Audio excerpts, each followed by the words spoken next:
Bonjour tout le monde, je me présente Tatiana Mouawad. Mon stage junior discute la greffe hépatique chez les patients drépanocytaires et en particulier les complications neurologiques en post-op. On commence par un cas clinique.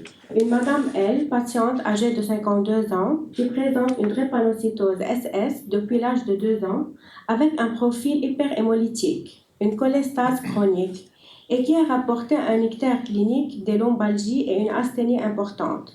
Donc le diagnostic de crise vaso-occlusive hépatique est posé et elle est prise en charge à l'hôpital d'Henri Mondor.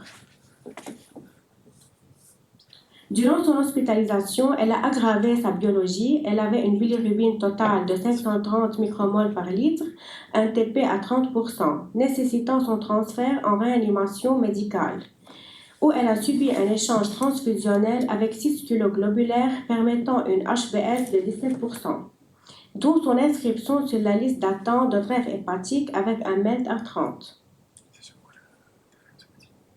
Devant la persistance de la CVO hépatique et l'insuffisance rénale aiguë avec syndrome hépatorénal avec une créatinine à 180 et une néphrotoxicité, l'état de choc qui était sans cause cardiogénique ou infectieuse peut être d'une cause hypovolémique et l'encéphalopathies hépatique qui était marquée par un ralentissement psychomoteur mais sans confusion et la thrombopénie associée à un trouble d'hémostase avec une hypoplaquétose à 107 000 et carence en vitamine K.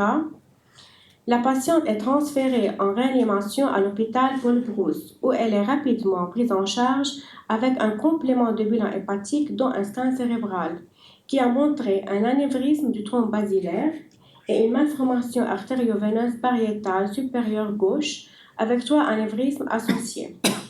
Après discussion avec le neurologue, on n'a pas d'indication à une embolisation.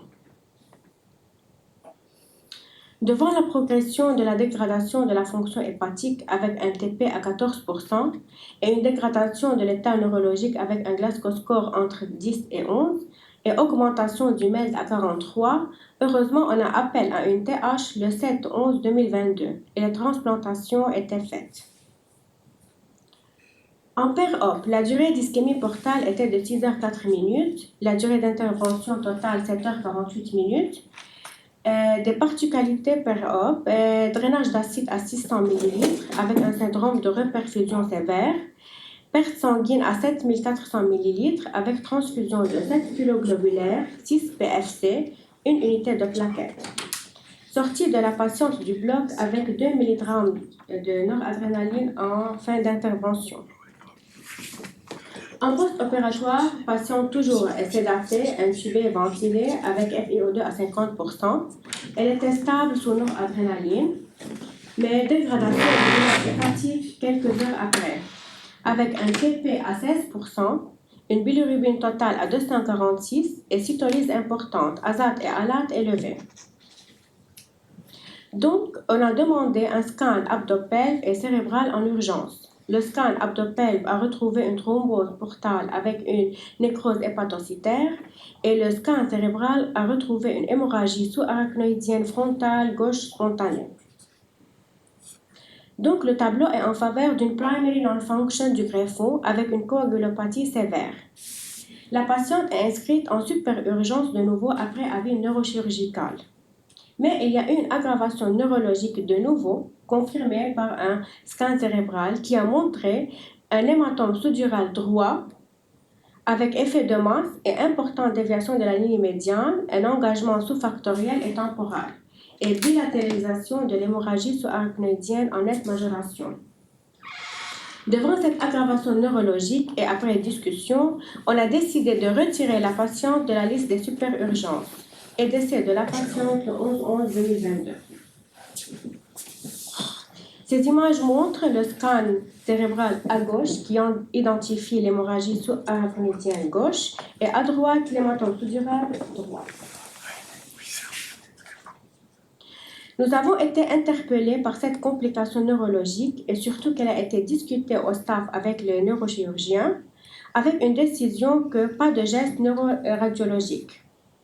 Par conséquent, à partir de ce cas clinique, nous avons décidé de faire une bibliographie pour estimer le pourcentage des complications neurologiques chez ces patients.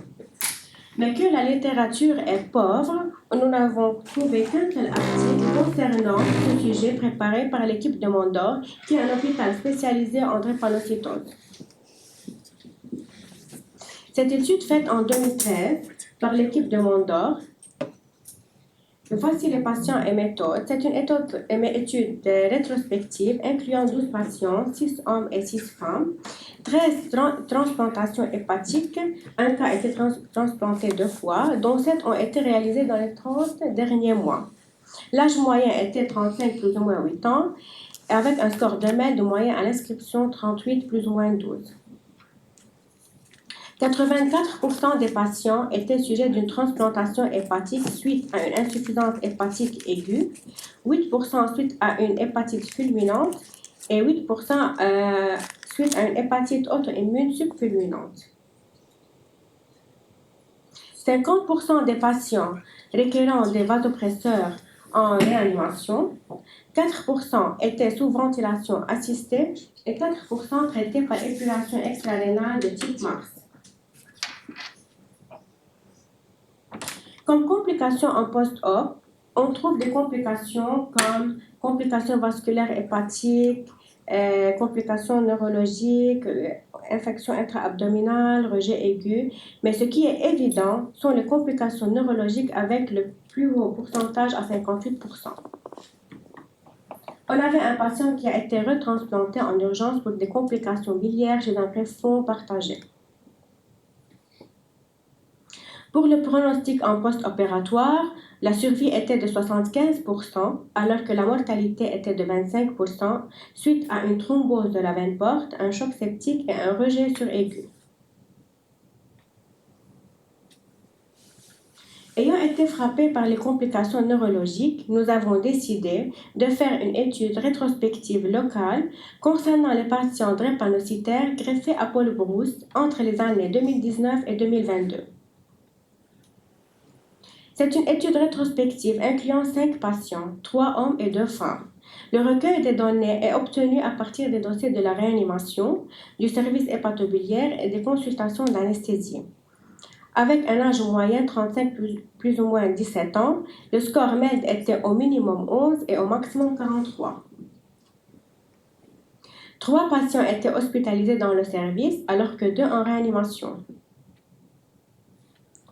Le motif des TH était des patients ayant une cholangite sclérosante primitive avec cirrhose, une cholangite sclérosante secondaire et ischémique, CVO hépatique sans cirrhose, CVO hépatique sévère avec cirrhose et insuffisance hépatique aiguë. Nos patients avaient de diverses comorbidités comme le tabac, le diabète, insuffisance rénale, syndrome thoracique aigu, mais 40% parmi eux présentaient un anévrisme cérébral. Période péropératoire. Le temps opératoire était en moyenne de 9h18 minutes. Tous les patients ont eu un monitorage hémodynamique invasif, un KTA et une Swan-Ganz. Ils étaient stables sous noradrénaline entre 0,25 et 1 mg par heure en fin d'intervention. Le taux minimal de transfusion était de 2 kg globulaires, alors que le taux maximal était de 7 kg globulaires, avec 6 PFC et 1 cas plaquettaire.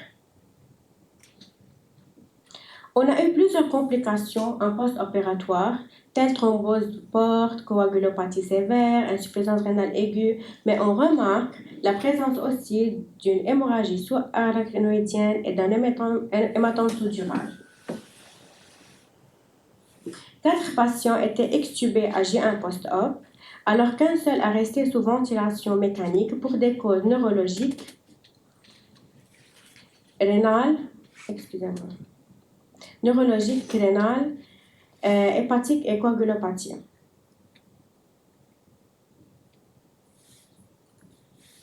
Ensuite, décédé à J4 post-TH. Ce dernier cas était le sujet de notre cas clinique.